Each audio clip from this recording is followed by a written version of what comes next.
Mark 15. Jesus' trial before Pilate.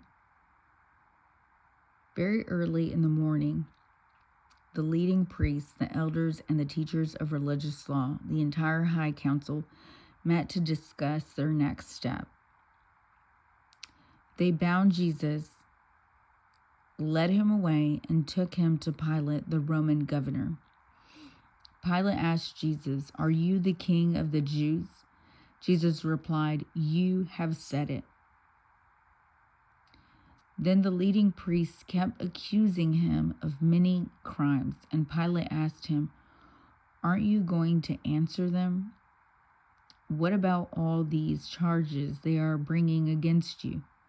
But Jesus said nothing, much to Pilate's surprise. Now, it was the governor's custom each year during the Passover celebration to release one prisoner, anyone the people requested.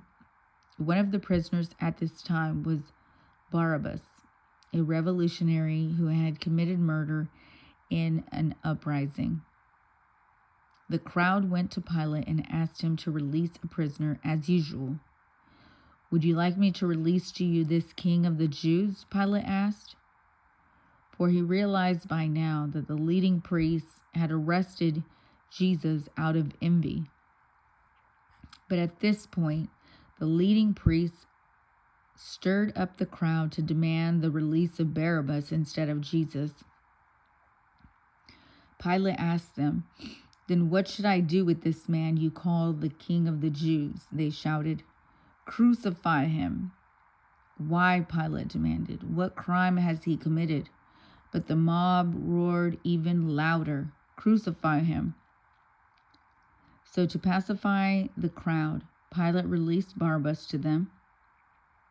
He ordered Jesus flogged with a lead-tipped whip, then turned him over to the Roman soldiers to be crucified. The soldiers mocked Jesus. The soldiers took Jesus into the courtyard of the governor's headquarters and called out the entire regiment. They dressed him in a purple robe, and they wove thorn branches into a crown and put it on his head. Then they saluted him and taunted, "Hail, King of the Jews!" And they struck him on the head with a reed stick, spit on him, and dropped to their knees in mock worship. When they were finally tired of mocking him, they took off the purple robe and put his own clothes on him again. Then they led him away to be crucified. The crucifixion. A passerby named Simon, who was from Cyrene, was coming in from the countryside just then, and the soldiers forced him to carry Jesus' cross. Simon was the father of Alexander and Rufus, and they brought Jesus to a place called Golgotha, which means the place of the skull. They offered him wine drugged with myrrh, but he refused it. When the soldiers nailed him to the cross, they divided his clothes and threw dice to decide who would get each piece. It was 9 o'clock in the morning when they crucified him. A sign was fastened to the cross announcing the charge against him. It read, "The King of the Jews." 2 revolutionaries were crucified with him, one to his right and one to the left. The people passing by shouted abuse, shaking their heads in mockery. "Oh, look at you now," they yelled at him. "You said you were going to destroy the temple and rebuild it in 3 days. Well then, save yourself and come down from the cross." The leading priests and teachers of religious law also mocked Jesus. "He saved others," they scoffed, "but he can't save himself. Let this Messiah, the King of Israel, come down from the cross so we can see it and believe him." Even the men who were crucified with Jesus ridiculed him. The death of Jesus. At noon, darkness fell across the whole land until 3 o'clock. Then at 3 o'clock, Jesus called out with a loud voice,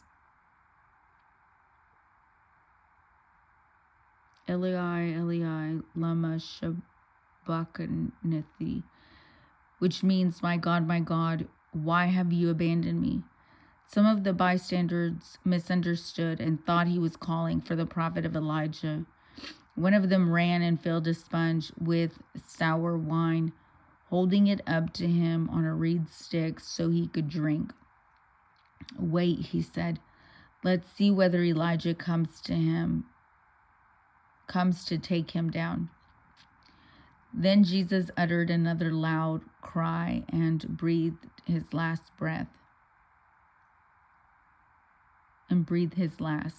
And the curtain in the sanctuary of the temple was torn in two, from top to bottom. When the Roman officer who stood facing him saw how he had died, he exclaimed, "This man truly was the Son of God." Some women were there watching from a distance, including Mary Magdalene, Mary the mother of James the younger, and of Joseph, and Salome. They had been followers of Jesus and had cared for him while he was in Galilee. Many other women who had come with him to Jerusalem were also there. The burial of Jesus. This all happened on Friday, the day of preparation, the day before the Sabbath. As evening approached, Joseph of Arimathea took a risk and went to Pilate and asked for Jesus' body. Joseph was an honored member of the high council, and he was waiting for the kingdom of God to come. Pilate couldn't believe that Jesus was already dead. So he called for the Roman officer and asked if he had died yet.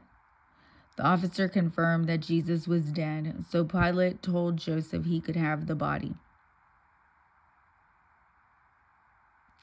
Joseph brought a long sheet of linen cloth. Then he took Jesus' body down from the cross, wrapped it in the cloth, and laid it in the tomb that had been carved out of the rock. Then he rolled a stone in front of the entrance. Mary Magdalene and Mary, the mother of Joseph, saw where Jesus' body was laid.